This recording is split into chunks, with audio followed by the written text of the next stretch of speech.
Assista agora um programa especial. Veja a Ponte. Que bom ver alguns irmãos, alguns amigos conosco aqui. Também vários que estão conosco aí nas diversas plataformas digitais, pelo Facebook, pelo YouTube, pela TV, pela rádio. Que Deus abençoe poderosamente a sua vida, que essa palavra seja um conteúdo, um alimento vivo de Deus para cada um de nós. Trouxeram as suas Bíblias? Vamos abrir no livro de Coríntios, segunda carta de Paulo aos Coríntios, capítulo de número 8 e 9. Segunda carta de Paulo aos Coríntios, capítulo 8 e 9. Inicialmente leremos capítulo 9, a partir do verso de número 10. Capítulo 9, verso 10.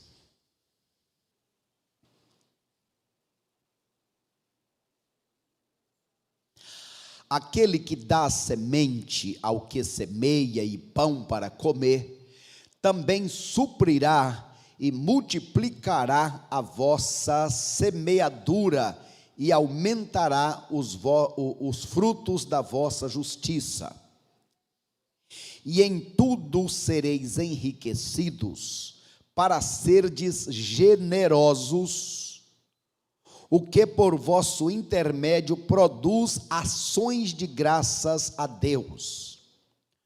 Porque o ministrar essa assistência não apenas supre as necessidades dos servos de Deus, mas também transborda em muitas ações de graças a Deus. Ao proverem essa ministração, eles, ao aprovarem esta ministração, eles glorificam a Deus por causa da obediência que confessais quanto ao Evangelho de Cristo e por causa da generosidade da vossa contribuição, para que com eles, contribuição para eles, para com eles e para com todos. E eles, orando em vosso favor, demonstram a profunda afeição que têm por vós, por causa da extraordinária graça de Deus que vos foi concedida. A graça graças a Deus por seu dom inexprimível, inexplicável. Que Deus aplique essa palavra em nossos corações. O nosso tema desta noite: generosidade nos assemelha a Deus. O que é generosidade? Eu gostaria de ter a ajuda dos irmãos nesta noite. O que significa generosidade? O que vem à sua mente, ao seu coração? O que significa generosidade? Quem me ajuda? Atitudes de bondade? É isso? Ok. O que mais? Dar algo além do que a pessoa está esperando. Como? Despreendimento. Ajudar as pessoas que precisam. Compartilhar. Compartilhar tem a ver com dar e com receber. Compartilhar. O que mais? Dar com amor sem esperar nada em troca. Generosidade. O que vem à sua mente? Dar. Liberalidade no dar. Alguém mais? Empatia. Generosidade. A palavra generosidade, a sua raiz no original é de gerar. Generosidade é exatamente a disposição de dar e de receber. Generosidade gera generosidade. O texto do apóstolo aqui, segunda carta de Paulo aos Coríntios, ele está dizendo que quando primeiro Deus me abastece, me dá condições, me dá recursos, os mais diversos, não só em dinheiro, talento, tempo, Deus me dá recursos, eu então, abastecido, sou generoso e compartilho. A pessoa glorifica a Deus pelo que recebeu, Deus então nos dá mais para sermos mais generosos e mais pessoas glorificarem a Ele. Queridos irmãos, algumas palavras que vocês disseram traduz o que é e o que não é generosidade. Colocamos aqui primeiro o que não é generosidade. Se você é forçado a dar ou não gosta de dar, você não está sendo generoso ou generosa. Se você é forçado a receber ou não gosta de receber, você não está sendo generoso. Se você não aceitar o que alguém lhe dá a partir do coração, pode parecer simples, mas você recebe com alegria, com generosidade, você recebe com gratidão. Esta é uma forma de ser generoso, generosa. Se você força alguém a dar ou a receber, não está sendo generoso, generosa. Se você esperar que algo aconteça depois de dar, depois de você fazer favores ou qualquer outra pessoa, você fez e está esperando receber em troca, então você não está sendo generoso, não está sendo generosa. Me lembro de um amigo que ele era uma pessoa que ajudava os outros. Você precisa ser levado no hospital, precisa que alguém faça uma campanha para você poder comprar alguma coisa. Ele era alguém que ajudava e sempre. Porém, se no dia do aniversário da cachorrinha do filho dele, as pessoas não fizessem uma festa, ele ficava revoltado. Pessoas ingratas, eu faço tudo, olha aí, não vieram. O fato, queridos irmãos, é que nós devemos ser generosos, porque somos criados por Deus, imagem e semelhança de Deus, e quando nós agimos com generosidade, estamos nos assemelhando a Deus, porque Deus é o maior exemplo de generosidade, o maior exemplo de dar e dar a si mesmo, e dar muito a pessoas que não merecem, como todos nós. Quando nós paramos um pouco para pensar no que Deus nos dá, na generosidade de Deus, nas mínimas coisas. Vocês sabiam que a canária choca o ovinho durante 14 dias. Depois de 14 dias chocando, o canário nasce. Diferente da galinha, que o pintinho nasce depois de 21 dias. Diferente dos patos e gansos, que nascem depois de 21 e 8 dias. Depois de 28 dias. Diferente ainda do ganso silvestre, que nasce depois de 35 dias. Que é diferente dos avestruzes e papagaios, que nascem depois de 42 dias. Vocês pararam para pensar que cada um deles nasce 7 dias depois do outro? Por que será isso? Porque há um Deus ordeiro, que pensou no equilíbrio do sistema, e que desde a sua criação assim fez. Vocês sabiam que as ondas do mar, não importa se é na tormenta ou na calma, ela vai e vem 26 vezes por minuto. Na tormenta ou na calma, 26 vezes por minuto. Vocês sabiam que a melancia tem números pares de franjas? Vocês sabiam que a laranja possui números pares de gomos? Vocês sabiam que uma espiga de milho, pensaram que o pastor estava com fome, hein? Trouxe um lanche aqui. Já tinha uns irmãos querendo atacar aqui a pobre da banana.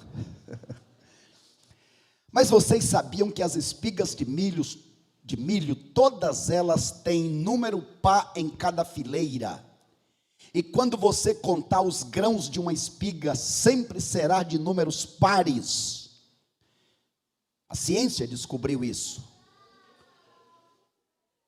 Você sabia? Sempre será de números pares.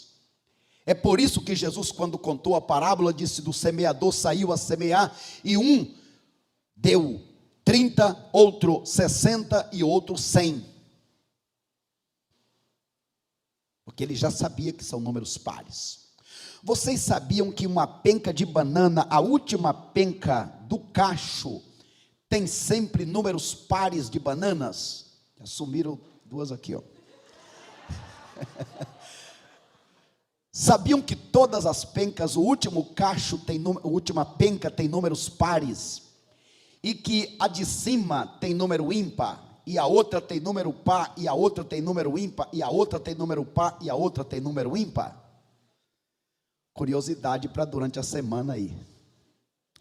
Mas o que estou dizendo com isso, irmãos, é que este Deus generoso preparou um jardim organizado para nos dar um presente. Quando eu vou em algum lugar, algum mercado, e que eu vejo os diversos tipos de frutas, por exemplo, irmãos, cada uma daquelas frutas é um jeito criativo de Deus de tirar água da terra para nos dar água com sabores, com gostos. Além do sabor e do gosto, a questão das vitaminas, cada uma tem um significado, serve para algo. Um Deus generoso que cuidou e cuida dos mínimos detalhes. Quando nós pensamos em ser generosos, nos lembramos que Ele, Deus, é o nosso modelo. O apóstolo Paulo, aqui nesta carta aos Coríntios, está escrevendo para estimular aqueles irmãos à generosidade. É interessante, irmãos, que Paulo está escrevendo para a igreja de Corinto, mas dando exemplo da igreja da Macedônia. Porque a igreja de Corinto era rica, era uma igreja que se dizia cheia de dons espirituais, mas era uma igreja mesquinha. Era muita falação, mas pouca ação. Faz lembrar muitos crentes fanfarrões de hoje, que são bons de boca, mas que as ações não condizem. Aquela igreja de Corinto tinha prometido contribuir para ajudar os irmãos pobres de Jerusalém, mas já se passava o tempo e a igreja não se mexeu. Então Paulo mandou alguns irmãos para aquela igreja para ajudar na campanha. E Paulo escreve uma carta dizendo: olha, eu quero que vocês se lembrem do que vocês prometeram. E aqui Paulo não está falando de dízimo e oferta, porque dízimo e oferta para o cristão daquela época era como respirar. Porque o Novo Testamento parece falar pouco de dízimos e ofertas? Porque nos dias do Novo Testamento, para o judeu, ele, como Jesus disse em Mateus 23, você retira o dízimo até da folha de coentro que pega no fundo da casa. É como se hoje disséssemos: você dá o dízimo até da internet que você usufrui quando passa aqui na igreja ou em uma loja que você acessa. Você diz: eu tenho que dar o dízimo porque eu usufruí de alguma coisa. Eles eram radicais. Então Jesus disse: vocês devem fazer estas coisas, dar o dízimo de tudo, mas sem omitir aquelas, isso é, o ser justo, o ser honesto, o ser uma pessoa que primeiro se entregou para Deus. Então o Novo Testamento não fala tanto de dízimo e oferta, porque no Novo Testamento se fala de generosidade, se fala de dar tudo, se fala de dar primeiro a si mesmo.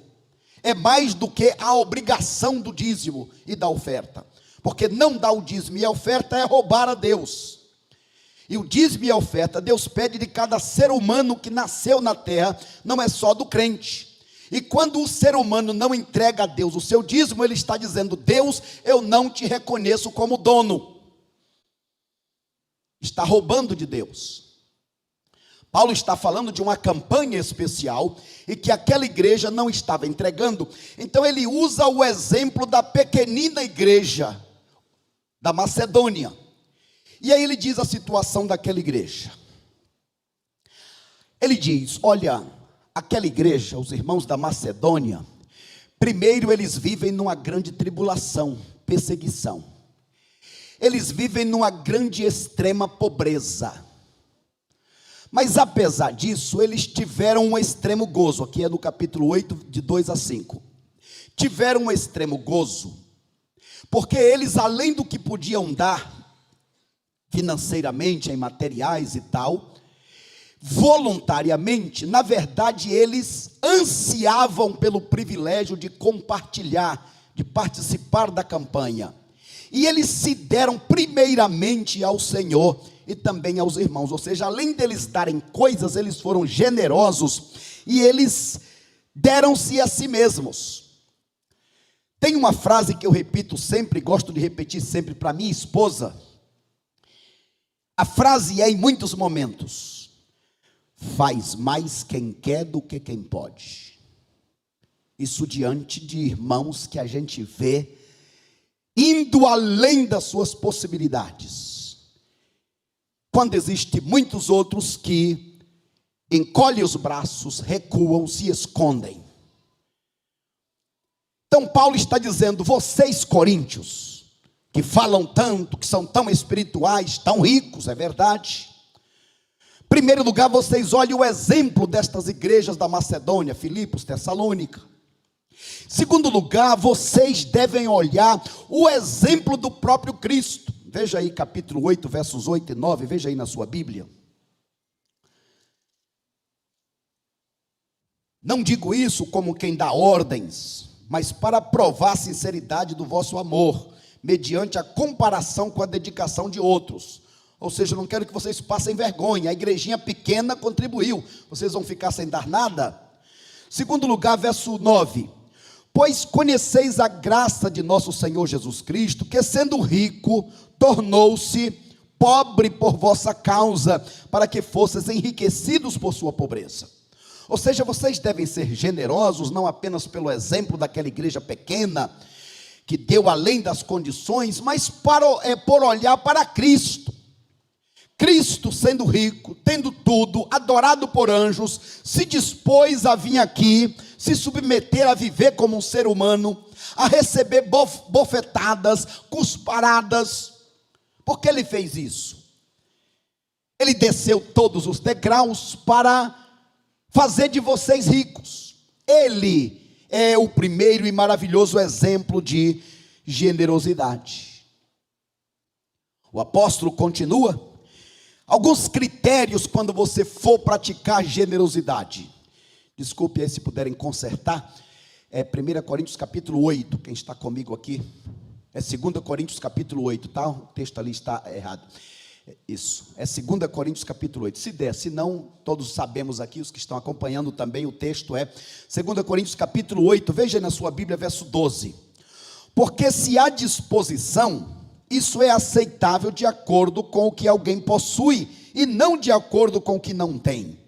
Digo isso para que haja alívio para outros. Digo isso não para que haja alívio para outros e sofrimento para vós, mas para que haja igualdade. Ou seja, quando fazemos uma campanha, dizemos: olha, dê de acordo à sua condição. Dê o seu melhor. Faça o seu melhor para Deus, faça o seu melhor na sua família, faça o seu melhor no seu trabalho, faça o seu melhor na vida. Porque Deus, Ele é especialista em fazer milagres. Com o pouco que nós damos, o que Deus quer não é a quantidade, mas a disposição de estar dando com alegria, de estar dando o seu melhor, de estar dando com o coração, de estar dando a sua própria vida. Leiam comigo essa palavra, 2 Coríntios, capítulo 9, verso 7, agora sim, capítulo 9, verso 7, leiam comigo. Cada um contribua segundo o que tiver proposto no coração, não com tristeza ou por necessidade, porque Deus ama a quem? Não é o que você dá, Deus ama a quem dar com alegria. Essa lição espiritual, há muito tempo atrás, a irmã Leopoldina, dando estudo, ressaltou esta linda verdade: Deus ama a quem dá, e não o que você dá, porque tudo que você der, já pertence a Deus, Ele tem coisa muito melhor, Ele não precisa, mas Ele quer ver aonde está o meu e o seu coração. Não é apenas dar alguma coisa. Caim deu, Deus aceitou? Os filhos de Eli tentaram ofertar, Deus aceitou? Ananias e Safira tentaram ofertar, Deus aceitou? Não é só querer dar. Paulo estava estimulando aquela igreja a valorizar o que Deus valoriza. Gosto dessa palavra quando o perigo de nós invertermos os valores. O Senhor Jesus disse lá em Lucas 16, verso 15: existem coisas que os homens valorizam, mas que para Deus não tem nenhum valor, não tem valor algum. Existem muitas coisas pelas quais nós morremos e matamos, como aquele jovem rico que abandonou o Senhor, não quis continuar seguindo, porque para seguir teria que abrir mão da sua riqueza. A minha pergunta nesta noite é: você reconhece que a origem da sua subsistência vem de Deus? Você sabe, reconhece que é uma semente que Deus plantou na terra, e Ele espera que você também reproduza com generosidade a semelhança dEle?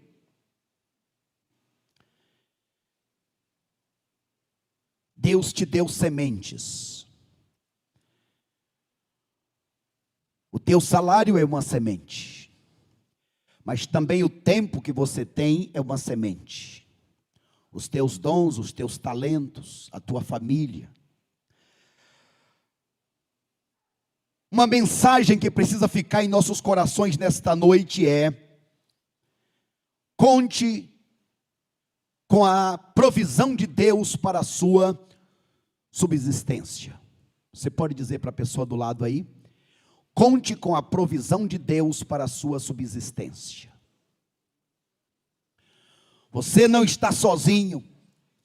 Há um Deus que sabe quais são as suas preocupações, as suas necessidades. Deus se importa. Veja só, Deus te deu semente e agora você é uma semente na mão de Deus para semear no reino, na igreja, na vida das pessoas. É o texto que diz, 2 Coríntios capítulo 9, verso 10. Ele nos deu semente para plantar. Ele, Deus, suprirá as nossas necessidades. Quando somos generosos, Deus supre as nossas necessidades. Ele aumentará a nossa produtividade. Ele multiplicará os frutos da nossa justiça, a nossa vida de equidade, de retidão, de amor, de generosidade. Veja só, Deus não te dá para você ser um poço sem fundo, mas Deus te dá para que você possa frutificar e reproduzir. Deus te dá para que você possa compartilhar com outros. Quais são as sementes que você tem?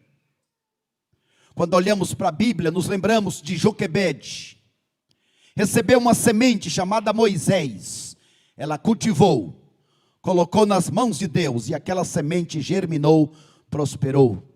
A viúva de Sarepta não tinha mais nada. Elias chegou na casa dela e disse: segundo a ordem do Senhor, faz primeiro um bocado para mim, depois então para ti e para o teu filho. Confesso que eu teria dificuldade para agir como Elias. No meu tempo de evangelista, indo de casa em casa nas fazendas, passei muita fome. Para não, com vergonha, eu me escondia no mato até que passasse as horas das refeições, para não dar trabalho na casa dos irmãos e das irmãs. Mas aquela mulher fez o que Elias falou, ela foi generosa. E a Bíblia vai nos dizer então, em 1 Reis 17, que ela foi sustentada e sustentou pelo resto da vida.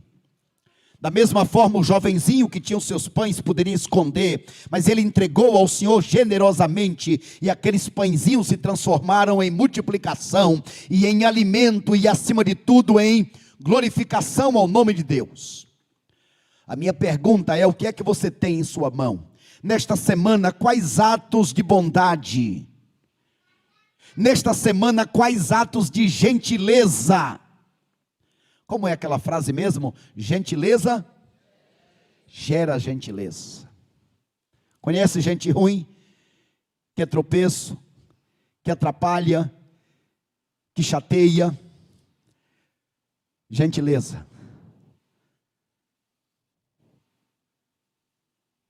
Queridos e amados irmãos, quando pensamos em sermos, em agirmos com generosidade, Paulo vai nos falar então sobre algumas lições para nós.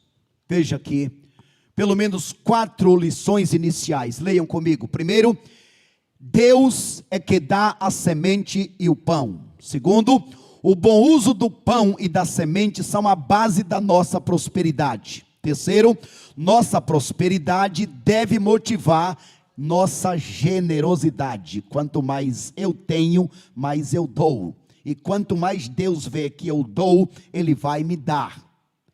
Nossa generosidade produz ação de graças, glorificação ao nome de Deus. Quando eu abençoo pessoas, quando eu sou generoso, a pessoa agradece a Deus, é o nome de Deus que será glorificado. Quando pensamos em generosidade, trata-se do tempo, da vida, de tudo mais, mas querendo ou não, há de passar também pelos nossos recursos, pelo nosso dinheiro. Veja que coisa interessante. Na Bíblia aparece crer ou crente 275 vezes, orar, oração 371 vezes, amor, amar, amável 714 vezes, doar ou ofertar aparece 2162 vezes. Por quê? Por quê? Não é que Deus queira, que precise, é que Ele quer fazer o teste. Assim como Ele fez o teste para Abraão, que estava colocando o seu filho Isaque como ídolo. O dinheiro muitas vezes se transforma em um Deus na vida de muitas pessoas. Onde estiver o teu coração, também estará o teu tesouro. Então o dinheiro é um teste de fidelidade, é um termômetro, um aferidor da vida espiritual. Nesta noite, ao pensar em generosidade, eu quero pensar em 2 exemplos. Primeiro, um exemplo do Antigo Testamento. Um homem chamado Boaz. Esta história está no livro de Ruth.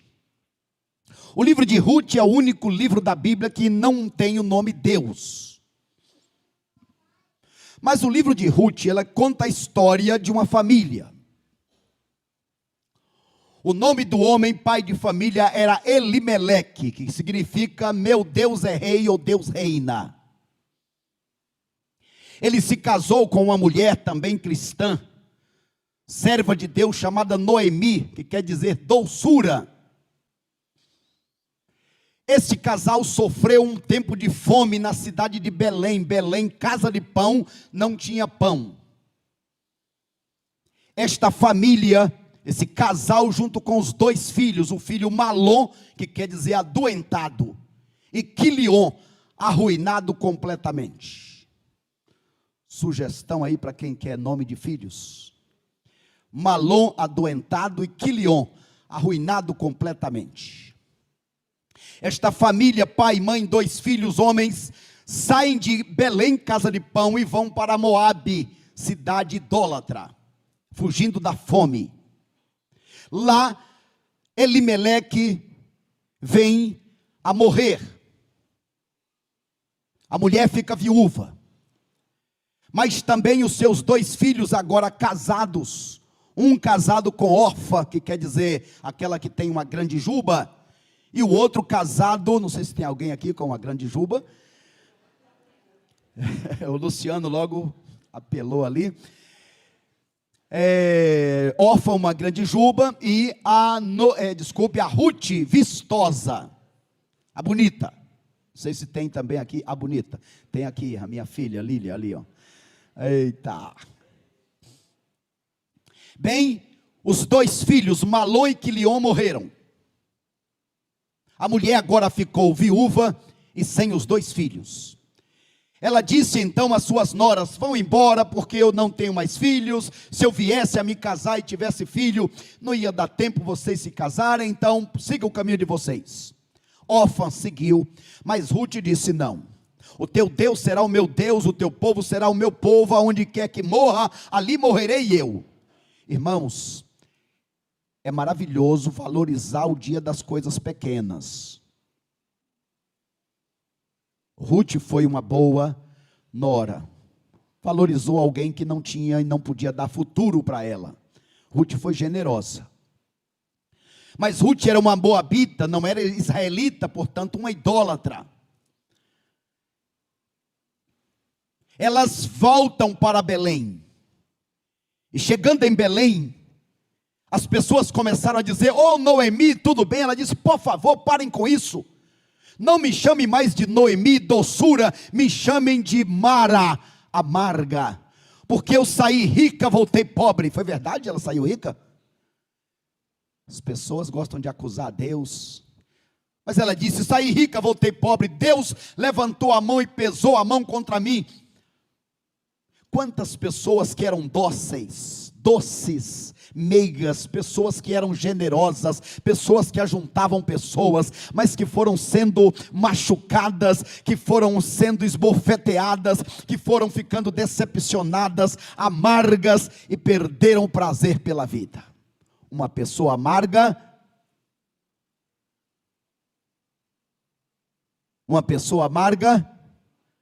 amargura outras. Uma pessoa amarga, amargura outras. Então agora Noemi estava ali: não quero mais amizade, não se aproxime de mim, acabou a vida para mim. Tem alguém assim aqui?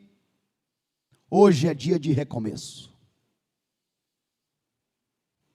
Noemi então estava ali, disse para Ruth, a sua nora: minha nora, me veio uma ideia de buscar para você um remidor.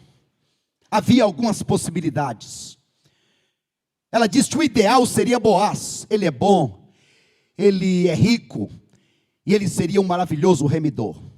E o Boaz, de forma generosa, porque ele, um judeu, aceitar uma gentia, uma idólatra como esposa, seria muito difícil.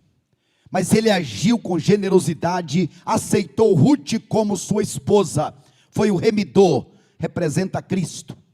Agora eu quero saber de vocês o seguinte: por que foi tão fácil para Boaz aceitar Ruth como esposa? Por quê?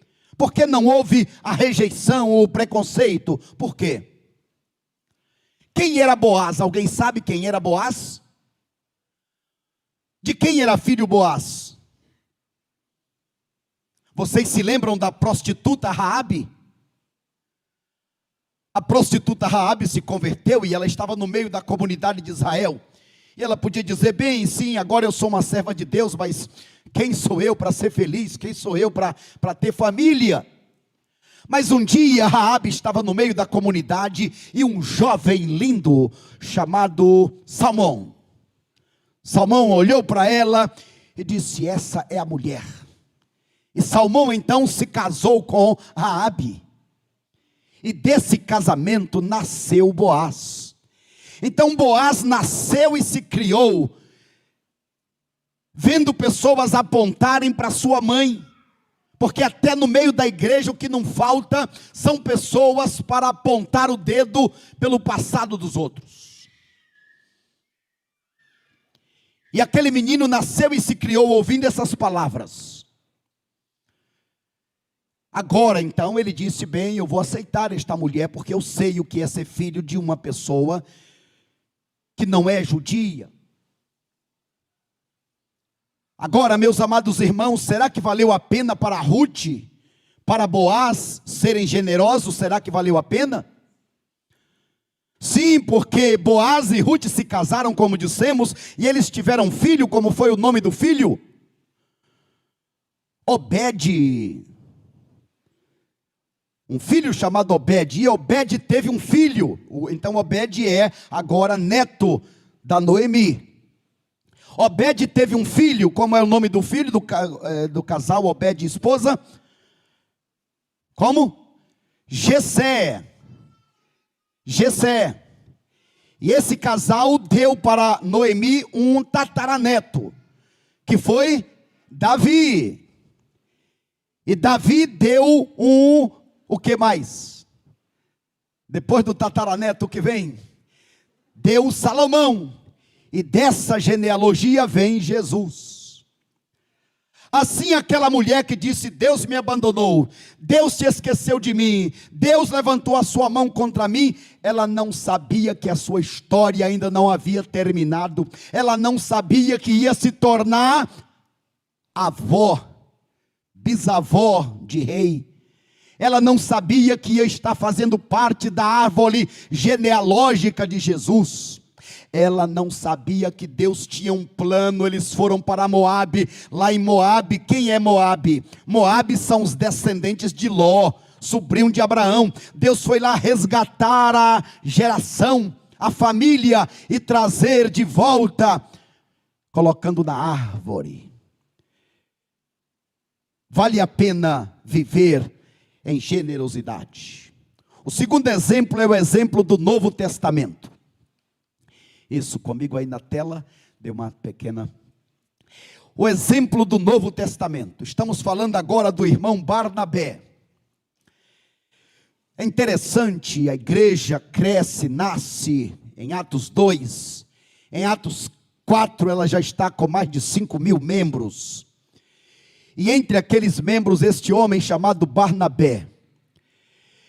Este homem agiu com generosidade. Diz o texto que ele vendeu a sua propriedade e entregou o valor da venda nas mãos dos apóstolos. Veja só, não entregou o dízimo. O dízimo é o básico do básico. Cristão que não é dizimista está roubando a Deus, está praticando aí, está errando, quebrando a base da base. Porque a questão não é o dinheiro, mas é você reconhecer que Deus é o dono. Estamos falando de generosidade. Este homem então entrega a Deus, entrega à igreja aquele resultado da venda. Agora, na igreja tem todo tipo de gente. Porque o texto que diz, capítulo 4, 36 e 37, que Barnabé vendeu e entregou, o próximo versículo, capítulo 5, verso 1, vai dizer: mas no meio da igreja tinha um certo varão chamado Ananias. E aí vai dizer de Ananias o que roubou de Deus, Ananias o que mentiu para Deus, Ananias o que quis trapacear. O que era que Ananias queria? A mesma afeição, o mesmo reconhecimento que tinha Barnabé. Ele disse: eu também vou dizer que estou entregando tudo, porque eu quero a glória, mas não quero a obediência. Queridos irmãos, Eu acabei de fazer 36 anos de ministério agora na última sexta-feira, quinta sexta-feira, dia 26. Será que vale a pena você ser uma pessoa generosa? Será que vale a pena consagrar a Deus o seu tempo, os seus recursos, os seus talentos, o seu dinheiro, a sua vida? Será que vale a pena?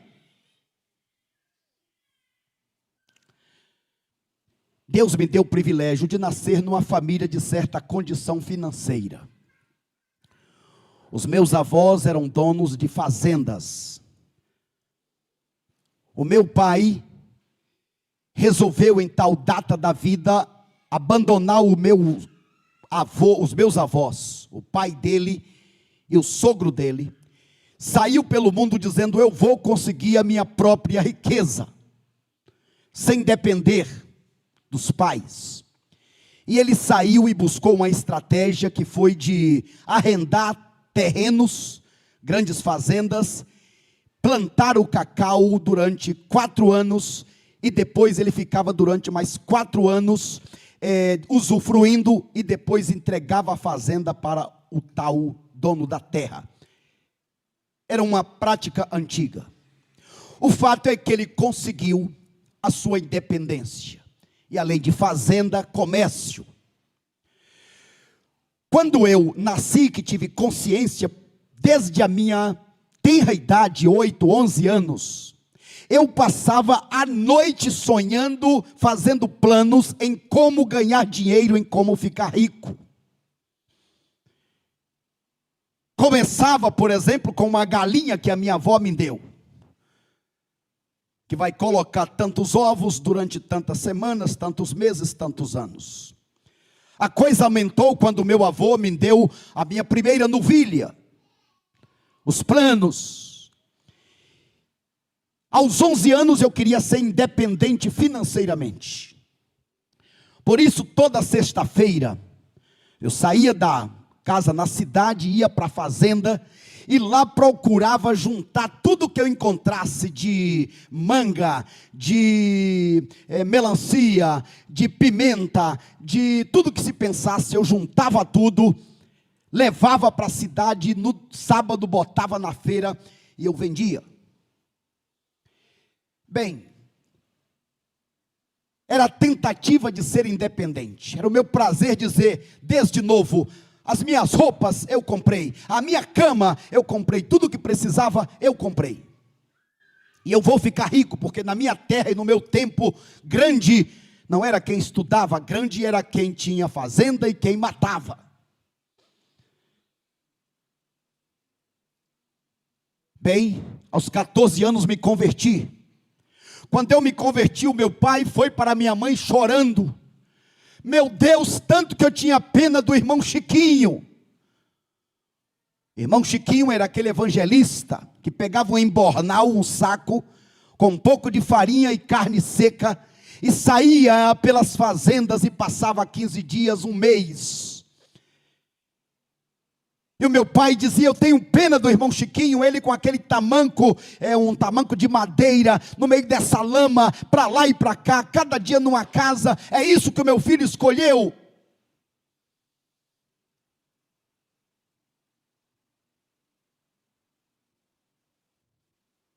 Decidi então que ia para o seminário. Na semana, no mês que eu ia para o seminário, veio um convite. Primeiro convite: você vai passar um mês de dezembro numa congregação na roça. E o outro convite foi de um senhor da cidade, da igreja. E ele disse: eu vou te convidar para nesses final de novembro e o mês de dezembro, você ser o nosso Papai Noel. Eu vou te dar tanto em dinheiro por semana. Era uma proposta tentadora. Pensei, disse: não, eu vou rejeitar. Eu vou para a congregação. Fiquei lá um mês inteiro. Quando terminei, no último dia, me deram um presente, uma caixinha de lenço. Mas, meus irmãos, a alegria era tão grande que eu dizia: eu não troco essa caixinha de lenço e essa experiência deste mês de dezembro por nada neste mundo. Os dias se passaram, eu vim para São Paulo, 21 para 22 anos, fui ser pastor de uma igreja pequena, 23 membros, muitas e muitas e muitas dificuldades. Por pelo menos 2 anos sobrevivi com um salário mínimo. A igreja dizia: pastor, se você quiser pode trabalhar fora. E eu disse: eu consagrei a minha vida para Deus, eu vou gastar a minha vida toda para Deus. Mas depois de muitas dificuldades, então, apareceu uma oportunidade para ser corretor de imóveis. E meus irmãos, durante um mês, trabalhando na Rício Imobiliária, eu consegui tantos imóveis que aquela dona ficava impressionada. Como você consegue arrumar tantos imóveis? Olha, se continuar assim nos próximos 2 meses, nós vamos vender muito e vamos ter muito dinheiro. Mas quando ia inteirando um mês, eu digo: Deus, me perdoe pelo que eu estou fazendo, porque no caso, cada um deve ter a sua consciência, mas eu tinha feito uma consagração e disse: Deus, eu não posso seguir em frente. Senhora, tudo que eu fiz está aí, pode ficar tranquila, eu estou saindo. Como assim? Agora que o dinheiro vai entrar? Estou fora, senhora. As coisas seguiram e depois de quase 1 ano, a dificuldade era grande. Pressão e mais pressão. Então um dia eu disse: Deus, eu vou ter que ir trabalhar fora. Peguei jornais e saí pelas ruas de São Paulo. De manhã cedo consegui 2 possibilidades para a segunda seguinte. E fui para a terceira entrevista. Quando cheguei lá, era uma fila, mais uma fila, meus irmãos, era muita e muita gente. Pela manhã foi feita a entrevista, pela manhã foi feito dinâmicas. Bem, depois do almoço ficou um pequeno grupo, eu estava entre eles. Passamos a tarde toda fazendo de novo entrevista, dinâmica, formas ali para eles avaliarem. E 5 da tarde estava lá, eu e mais 2 advogados. Eles disseram: parabéns, vocês conseguiram, vocês estão contratados, vocês conseguiram as vagas. Podem deixar os documentos e podem vir na segunda-feira. Voltei para casa, meu Deus, e agora? Tinha 3 empregos para começar na segunda, mas aquele superava todos. E vou para casa e penso, e reflito, e penso, e então, segunda-feira, 7 horas da manhã, estou no orelhão esperando abrir aquela empresa. E quando abriu, eu disse: me perdoe, eu não vou seguir em frente, eu não posso fazer isso, é uma questão pessoal. Senhor, você tem ideia de quantas pessoas estavam aqui ontem? Você tem ideia de como é importante este emprego? Você tem ideia de quanto você vai ganhar, fora os benefícios? Eu disse: Senhor, eu abro mão de tudo isso. Os dias se passaram, eu fui fazer um curso de pós-graduação em gerência de pessoas e negócios. E lá naquele curso tinha gerente do Banco Itaú, gerente de uma empresa de colchões, gerente do Carrefour, tinha muitas pessoas de muitos lugares. E um dia, em uma das dinâmicas, descobriram quanto eu ganhava. Como que você consegue viver em São Paulo? Como que você consegue sobreviver com este salário? O gerente, esse tal responsável do Itaú, disse: Genivaldo, pode vir aqui, vem conversar comigo, eu te garanto que é pelo menos 10 vezes do que isso que você ganha. Falei: meu amigão, se fosse 10.000 vezes mais, eu não viria. Nada substitui esta dedicação e esta consagração que fiz ao meu Deus. A pergunta é, irmão, será que vale a pena? Será que vale a pena? Isaías 58 diz: aquele que pratica o verdadeiro jejum, quando ele grita, eu digo estou aqui. Quando ele chama, eu atendo. Será que vale a pena? Bem, quando eu paro e olho para trás, posso me lembrar primeiro daquele paletó. Aquele paletó que no dia da consagração eu olhei para o meu, que era tão surrado, velhinho, de tergal. Olhei para as roupas da minha mãe, minha irmã e minha esposa. E olhei para o meu e disse, sem falar nada, apenas no pensamento: é isso mesmo, meu Deus, é isso mesmo. E quando eu cheguei naquele culto de consagração, o irmão Jair, gerente do Banco do Brasil, estava me procurando com um terno completo, coisa linda. Mas o que mais me maravilhou foi quando eu coloquei a mão no bolso. Pensaram em dinheiro? Quando eu coloquei a mão no bolso, que tirei o lenço veio bordado a letra inicial do nome. O homem tinha comprado o paletó 1 ano atrás, usou uma vez que não deu para ele. O nome dele é Jair, mas no lenço, ao invés de estar bordado Jair, estava bordado G de Genivaldo. O Deus provedor já sabia que um dia eu iria fazer aquela oração, e Ele já tinha preparado a resposta. Há um Deus nos céus, cuidando de todos nós. Me lembro quando estava já no seminário, o diretor do seminário me deu uma carona para ir para a cidade onde eu ia ficar, Coração de Maria, a congregação onde eu trabalhava. Ele ia para Salvador, mas eu saí tão rápido que eu esqueci o dinheiro no bolso da camisa. E aquele diretor do seminário, quando chegou no lugar, eu digo: pastor, me perdoe, eu estou envergonhado, mas eu larguei todo o dinheiro lá no seminário, eu estou sem nada aqui, vou ficar de hoje, sexta-feira, até domingo, estou sem nada. É mesmo, Genivaldo? Fica tranquilo, eu tenho aqui. Pegou e me deu algo como se fosse hoje R$100. Eu estava muito envergonhado. Agradeci a ele, peguei a primeira Kombi que me levaria para a cidade de Coração de Maria, 2 horas.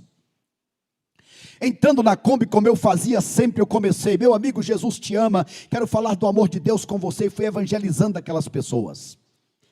Na hora do pagamento, eu tentei tirar o meu dinheiro. O cobrador da Kombi disse: não, a sua é por nossa conta, você não precisa pagar. Ô meu amigo, pode ficar tranquilo. Obrigado, meu irmão, amém. Chego na cidade, fui comprar alguma coisa para o almoço. Pedi isso, aquilo outro. A pessoa disse: a sua conta já está paga.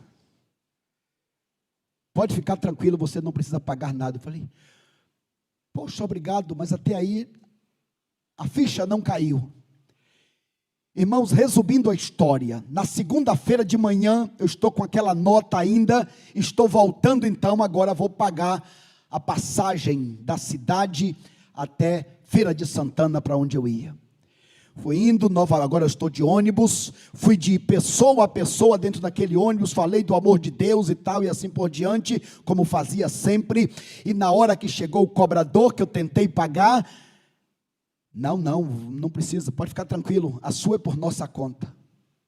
Meus irmãos, segunda-feira, 2 horas da tarde, eu estava falando com o diretor do seminário e disse: diretor, aqui está o dinheiro que o senhor me emprestou. Ah, Genivaldo, não se preocupe. Eu falei: não, aqui não são outras notas, aqui são aquelas notas que o senhor me emprestou. Como assim? Então contei para ele os milagres que Deus fez o final de semana todo. Bem, 6 meses depois eu estava sendo convidado para ser pastor auxiliar daquele pastor americano. Meus irmãos amados, eu passaria a noite toda falando da provisão de Deus. Me lembro uma noite que estava saindo da nossa igreja, ia para a congregação, eu precisava pegar ônibus. Esperei perto da minha igreja, da igreja onde eu era pastor. O ônibus não passou. Então eu saí e fui para a Avenida Joaquim Marra, ali na região da Vila Matilde. Saindo da Joaquim Marra, depois de horas esperando, não passou o ônibus. Eu fui para uma outra região chamada Gamelinha. Estando ali naquele lugar, me veio na mente uma palavra: por que você não compra um carro? Eu disse: mas Senhor, como eu vou comprar um carro? Isso tudo é na cabeça. Me veio uma voz: compra um carro que fica mais fácil. Como é que você quer o carro? Aí na cabeça eu disse: posso falar, Senhor? Então eu disse: Senhor, que seja o carro mais luxuoso possível, o carro mais barato possível e mais econômico possível. Irmãos, eu estava naquela avenida, eu nunca tinha visto aquela concessionária. Abri os olhos e me veio uma voz: vai naquela concessionária. Cheguei naquela concessionária e, pela misericórdia de Deus, saí dali naquela noite com um dos carros mais luxuosos que eu já tive até hoje.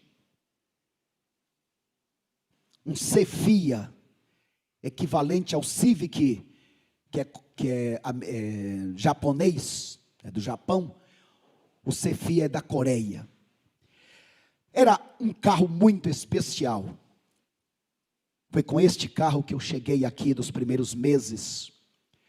Pastor, por que está contando isso? Está pregando a prosperidade? Estou pregando que vale a pena abrir mão da sua vontade e dizer: Deus, eu me entrego, Deus, eu me consagro, Deus, eu dou o meu melhor, porque Deus é maravilhoso e você nunca vai vencer a Deus em dar.